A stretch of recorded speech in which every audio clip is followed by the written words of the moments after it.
Hello friends, welcome back to our channel into धमाल। आज हम करने जा रहे हैं ड्राइंग चैलेंज पार्ट 3। तो आज के इस चैलेंज में साची मुझे जो ड्रॉ करने के लिए बोलेगी वो मुझे ड्रॉ करना पड़ेगा, और जो मैं साची को बोलूंगी वो साची को ड्रॉ करना पड़ेगा। वो सामने को ड्रॉ साची को ड्रॉ करना पड़ेगा, जो मैं बोलूंगी साची को ड्रॉ करना पड़ेगा। तो वीडियो शुरू होने से पहले हमारे चैनल को लाइक करिए, शेयर करिए, और हमारे चैनल पे जो न्यू है वो सब्सक्राइब कर लीजिए। So let's get started।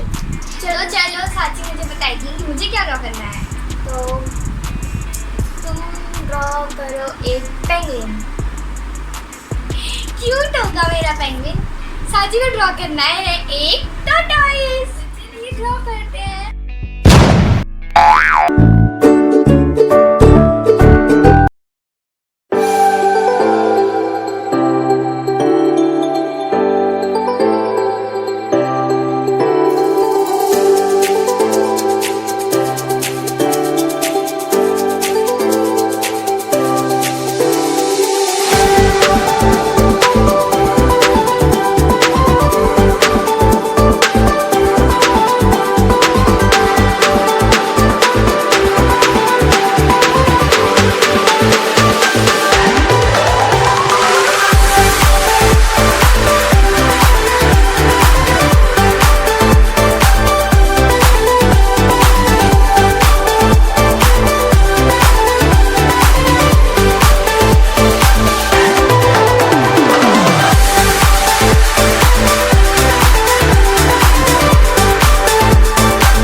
आपको किसकी ड्राइंग ज्यादा अच्छी लगी, मेरी पेंगुइन या फिर साची का टॉर्टॉइस? दोनों लड़की हैं। तो ये हमें कमेंट करके जरूर बताना, और थैंक्स फॉर वॉचिंग।